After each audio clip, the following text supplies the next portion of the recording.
I always noticed the way Clara smiled when Julian walked into a room. It wasn't the kind of smile she gave me when I brought her morning coffee or kissed her neck before work.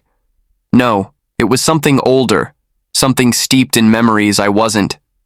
Part of Julian had been around since college. She called him her platonic soulmate, a phrase I hated the first time I heard it and loathed every time after. He was always there. Birthdays, holidays, even our honeymoon send-off. I didn't. Speak up then. Maybe I should have. We lived in a cedar-shuttered townhouse just outside the city, surrounded by silence and hydrangeas, the kind of neighborhood that made betrayal seem impossible. Clara filled every room with soft touches, candles on windowsills, old vinyl playing during rainy evenings, glasses of Malbec half-finished on side tables. She made love like she was trying to preserve something fragile, something beautiful. But when Julian came over, her body changed. Her hands fluttered. Her eyes brightened with an energy I hadn't seen in months. I told myself it was nothing. People glow around familiarity.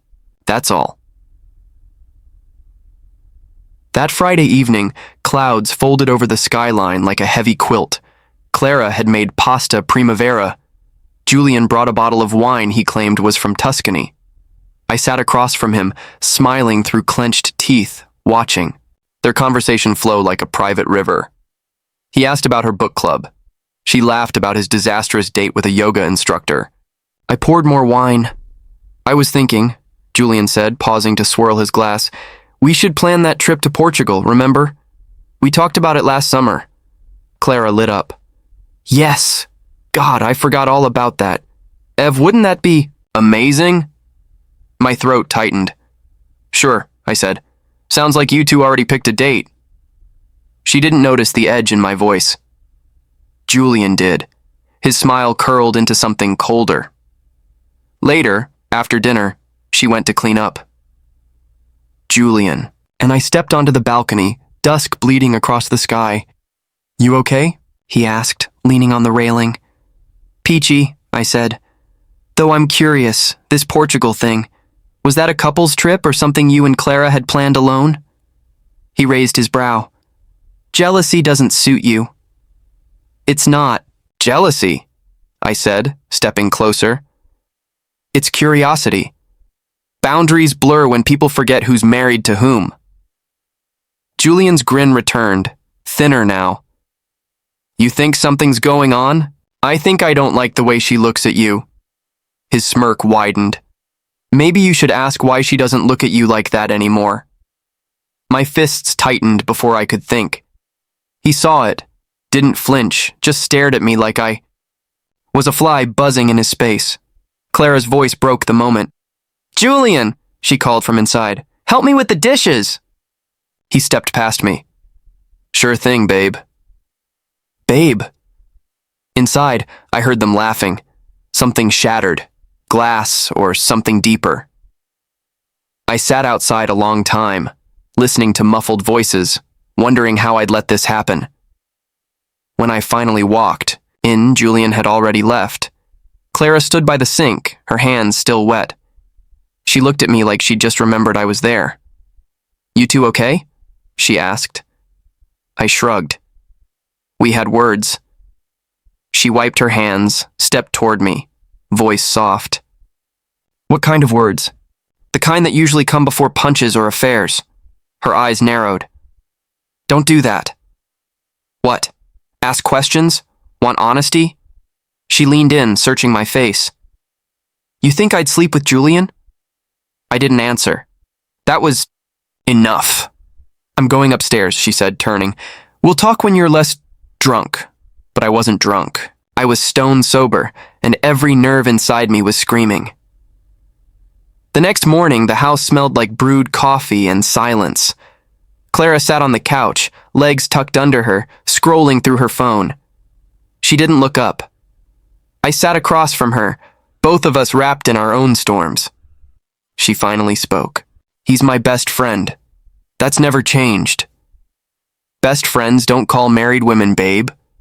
You're twisting everything. I stared at her, waiting for the truth to surface in her eyes. But she looked away. I've known Julian. Longer than I've known you, she said. We've been through things. He was there when my dad died, when I lost that job, when I thought I'd never be loved again. You can't erase that. I'm not trying to erase it, I'm trying to understand why it feels like you'd rather be with him than me. Silence, then, I'm not sure what I want anymore. There it was, the first crack. That evening, Julian texted. Not her, me. Can we talk? Alone. My gut twisted. I didn't answer for hours. Then I said yes. We met at a bar downtown. Dim. Lighting, low music, a place made for secrets. Julian sipped whiskey like it was medicine. I drank water. I pushed your buttons, he said. Maybe I shouldn't have. I stayed quiet. But the truth is, he continued, she talks about you like you're this lighthouse, strong, steady, safe. But I've seen her glow in ways you never notice. You don't know anything about our marriage, he nodded. Maybe. But she's slipping away from you. Because of you. No. Because she's lonely. The words hit like cold water. I hated him for saying it, but even more for possibly being right. Are you in love with her? I asked. He looked away. I don't know what that means anymore. I stood up. Stay away from her. She's not yours to command. I left, before I could hit him. When I got home, Clara was waiting by the stairs. She looked like she hadn't moved in hours. We need to talk, she said. I stepped past her. I just did. With Julian. Her breath caught. Why? Because I needed to know what I'm up against. She followed me to the kitchen. And? I think you already made your choice. No, she whispered. I haven't. Then, she pulled me aside, pressed her lips against my ear, and said, I wanted him to kiss me, but I stopped him. My whole body went still. She continued, voice trembling. I didn't let it happen, but I wanted it. That scares me more than anything. I stepped back, trying to breathe. The floor felt like sand. I still love you, she said. But something's broken. I don't know how to fix it. Neither did I. Clara's confession didn't come with tears, only a trembling honesty that hollowed me out. I wanted him to kiss me, but I stopped him. That one sentence hung in the air like the smell of burnt wood, something scorched but not yet consumed. Didn't yell.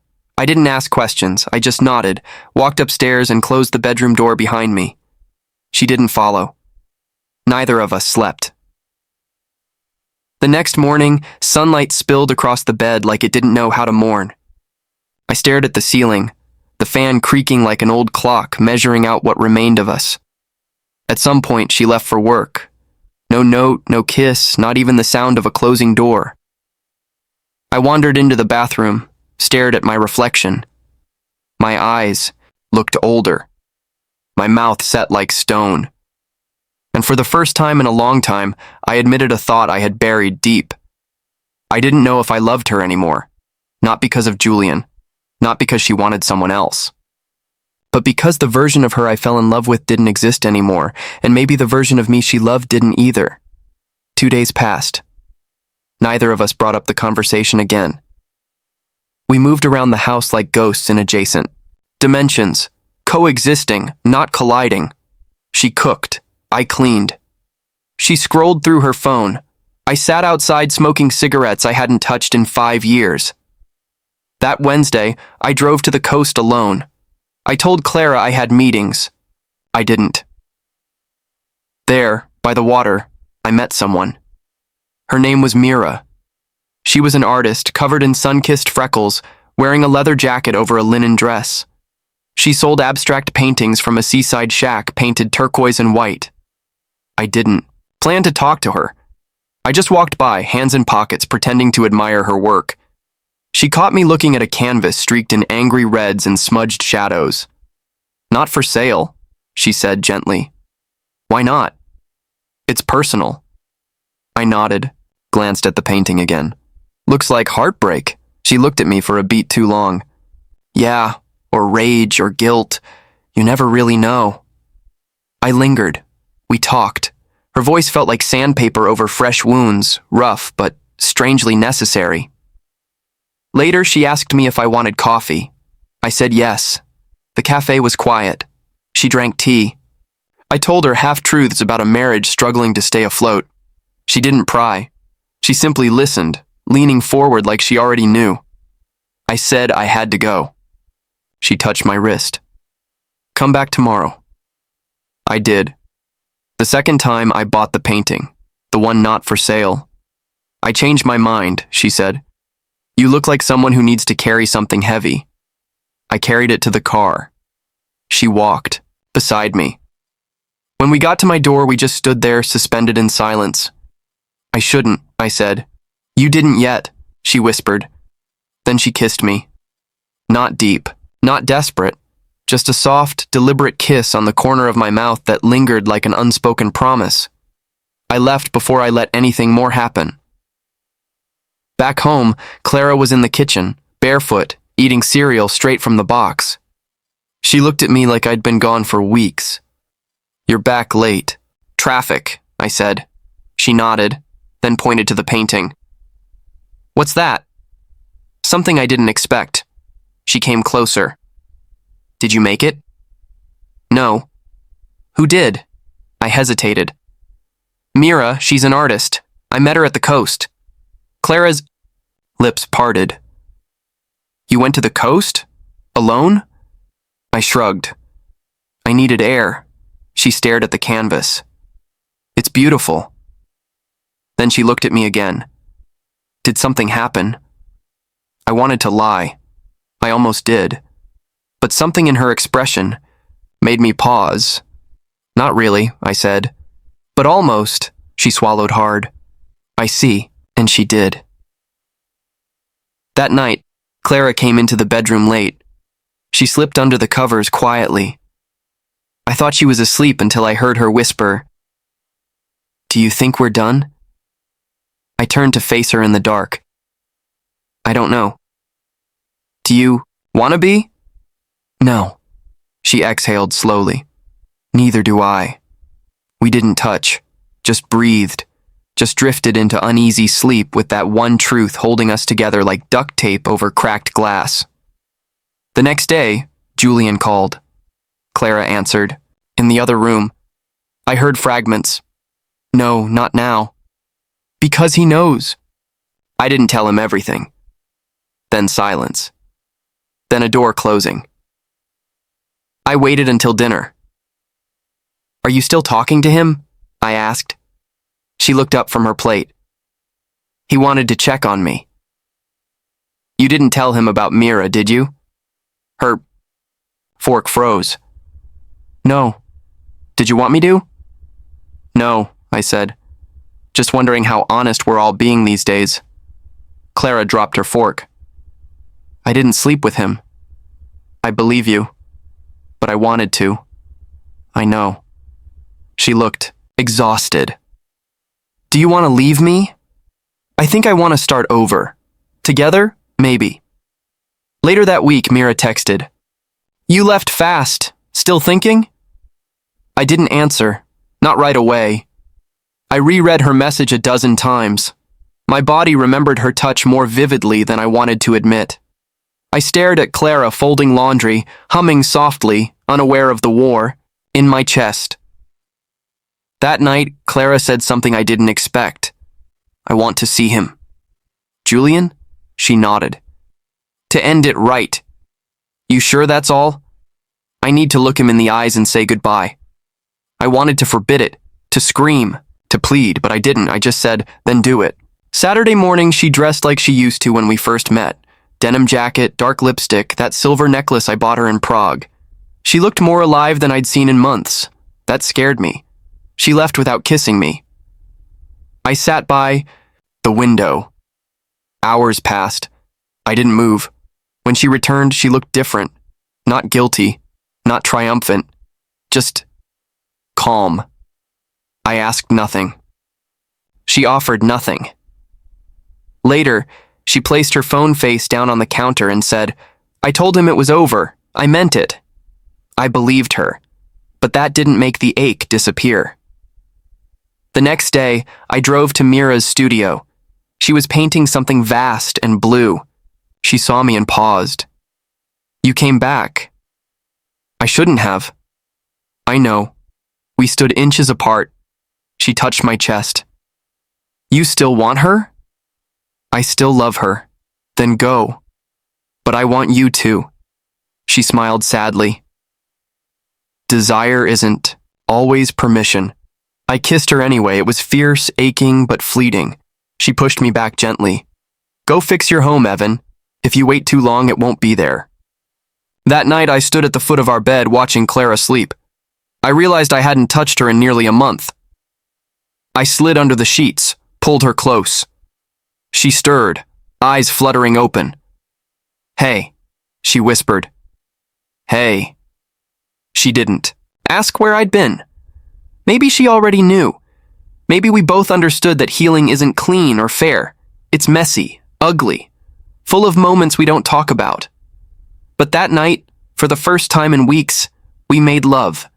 Slow, honest, desperate. Not for pleasure, but for something to believe in again. It's strange how the body remembers before the mind does. Clara curled against me the next morning like she used to when we were still learning each other's rhythms. Her thigh draped over mine. Her breath was slow, calm. No words were exchanged. No promises, just skin and closeness and the fragile hum of something that still resembled love. But beneath that warmth was a tectonic shift. One that hadn't finished breaking everything. We moved through the next few days carefully. We ate together, watched old shows, held hands in silence. Every touch was an apology. Every glance, a question we didn't dare voice yet. Still, Julian lingered in the corners of every room, and Mira had carved her place behind my eyes. I hadn't spoken to either of them since, but the weight of what almost happened, with both, was suffocating. Clara suggested therapy, a couples retreat upstate. I didn't say no. That was progress. The place was rustic, wooden beams, giant windows, the kind of setting meant to reset broken people. Other couples laughed awkwardly during trust exercises. We didn't laugh, at all. The first session, the therapist, a woman named Rena with silver hair and a voice like melted wax, asked us each to describe the moment we stopped trusting each other. Clara went first. I think it was the night I realized Evan didn't want to ask me questions anymore. He just watched me like he was waiting for proof. My turn. I think it was the moment she admitted she wanted someone else's mouth. The room went still. No one moved. Not even Rena. Clara's jaw clenched, but she didn't look away. "I didn't kiss him," she whispered. "But you wanted to," I replied. She nodded slowly. "Yes." Rena didn't interrupt. She just let the silence stretch between us like a bridge with missing planks. That night, we sat by the fire pit outside. Other couples huddled together in thick blankets. We sat on opposite sides of the same bench. Clara looked at the flames, then at me. "Did you kiss her, Mira?" She nodded. I exhaled. "Yes." Her eyes didn't widen. No gasp, just quiet resignation. "Did you want to?" "Yes." "Would you have gone further?" "I don't know." Her hands tightened around her mug. If I had kissed Julian, I think I would have gone further. I stared at her. "Then why didn't you?" She looked away. "Because I still wanted you to love me." We left the retreat, without answers, but something had shifted. We were no longer avoiding truth, and that alone felt like a kind of rebirth. But coming home made everything heavier. That's the thing about healing. It demands space, and our house was too full of history. I asked Clara if she'd consider selling it. She didn't say no. A week later, Julian called again. This time I answered. "I need to talk to you," he said. "I don't think there's anything left to say." "I'm not calling about Clara." That caught me off guard. He continued. "I'm leaving, taking a job in Oregon. I didn't reply. She told me what she said. What she didn't do, he added. I think you should know she didn't lie. To you, not once. A pause. I don't hate you, Evan. I never did. I swallowed hard. I hated you. I know. He hung up. I sat on the porch for hours afterward, watching dusk roll in like a slow, smoky tide. I didn't know if I felt relief or grief. Maybe both. That night, Clara found me outside. She sat beside me, knees tucked under her chin like a girl 10 years younger. He's leaving. I know. I think part of me needed him to stay, to know I had a choice. And now? She turned to me, eyes glossy but clear. Now I want to choose us, if that's still possible. I didn't answer right away, just reached for her hand. She let me. We didn't speak of Mira again. But sometimes, when Clara touched the painting still hanging in the hallway, I wondered if she thought about the lips I never confessed fully, the things I left unsaid, the need I'd buried so deep it only surfaced in someone else's arms. One rainy afternoon, weeks later, Clara came home with 2 suitcases and a grin. We're leaving. I blinked. What? She tossed me a folded brochure. It was for a cabin in Montana. 2 months, no phones, just us. I cashed in some vacation time. I stared at her. Why? Because if we're going to rebuild this, I want to do it somewhere that doesn't remember our damage. I stood, kissed her, then kissed her again, deeper. Let's go. That cabin was everything the city wasn't. Mountains shadowed the horizon, pines stretched forever. We chopped wood, we cooked on gas stoves, we slept naked under quilts, touching each other like we were learning the human body for the first time. She smiled more. So did I.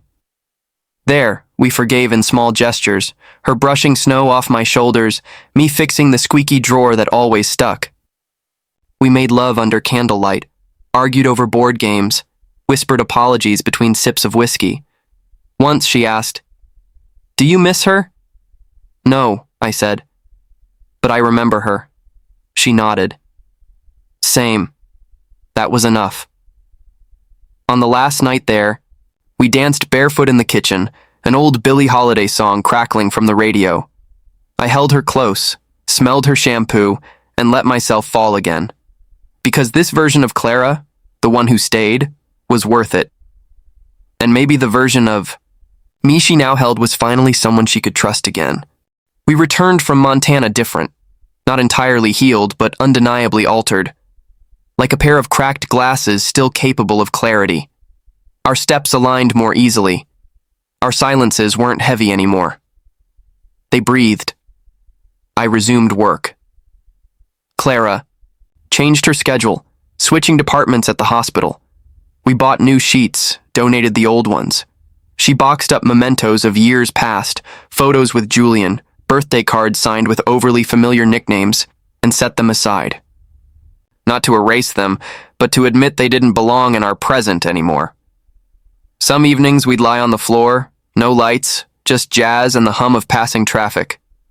We didn't speak of Julian. We didn't speak of Mira. It wasn't avoidance. It was choice. Some truths had already done enough damage, but eventually something clawed its way back into my mind, a thread I hadn't pulled. What if it happens again? What if we start drifting once more, and this time no one catches us? That fear bloomed quietly. Clara must have sensed it too. One night, after dinner, she leaned against the doorway and said, "Tell me what's still wrong." I didn't lie. I don't know how to fully let go. Of the doubt, the comparison, the way I keep measuring myself against him. She nodded. "And I still wonder what made you find her." "Mira?" "Yes. What did you need that I wasn't giving?" That one stung. Not because it wasn't fair, but because it was exactly right. I sat with that question for hours. Finally, I answered. I think I needed someone to look at me like I was enough, without history, without resentment. Someone who didn't know where I'd failed you. Her face crumpled, just a little. "You were enough," she whispered. I just forgot how to show it. That was the real turning point. Not forgiveness, not the therapy, not the retreat. But that night, the moment we admitted how we had broken each other, not just how outsiders had invaded. From then on, the recovery stopped being about what they did to us and started being about what we were willing to do for each other. We gave the house one more year, then we sold it. Too many ghosts. Too many rooms soaked in unspoken battles. We bought a modest condo downtown, less space, more windows. Clara painted the walls herself. I built the shelves. There were no guest bedrooms, just our bed, our couch, our quiet. We left the painting behind. I didn't want it anymore. Julian messaged Clara once more about a year after he moved. She showed me. "Hope you're well. No reply needed. I'm happy. I really mean that. Take care of him." She didn't reply. We never spoke of him again. Mira sent me a letter. No return address, no phone number, just a short handwritten note inside a craft paper. Envelope with pressed lavender tucked between the folds. "Evan, you were the first man I ever wanted but didn't keep. That matters more than you know. Sometimes restraint is its own kind of love. Yours briefly, Mira. I read it once, then burned. It not out of anger, but release." Years passed. Seasons moved on like gentle tides. We learned how to love forward instead of backward. I stopped watching her for signs. She stopped keeping score. Clara started painting. Badly at first. Then with startling beauty, I asked her once what made her start. She smiled. I spent too long trying not to feel things. I figured maybe it's time I started putting them somewhere. Her canvases were full of oceans. Women with closed eyes, empty hands held out to invisible lovers. They made me ache in all the right places. One night after dinner, I found her painting with the window open. She was barefoot, covered in streaks of indigo. She looked at me over her shoulder. "I forgive you," she said simply. Not a revelation, just a truth finally spoken aloud, and I told her I forgave her too. We held each other for a long time that night. No passion, no urgency, just the solid, grounding pressure of two people who'd walked through fire, separately and together. Eventually, we got a dog. Then two. We didn't have kids. By choice. Some wounds healed, others scarred. But we stayed. Not because we forgot what broke us, but because we remembered what held us.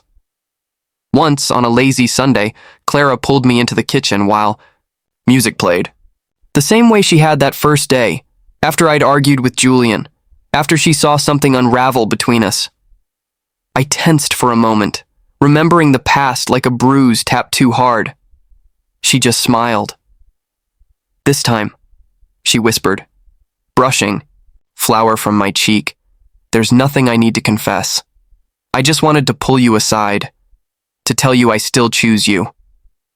I didn't respond right away, because sometimes love doesn't need fast words. Sometimes it just needs weight. Wrapped my arms around her, buried my face in her neck, and said the only thing that ever mattered anymore. "I'm still here."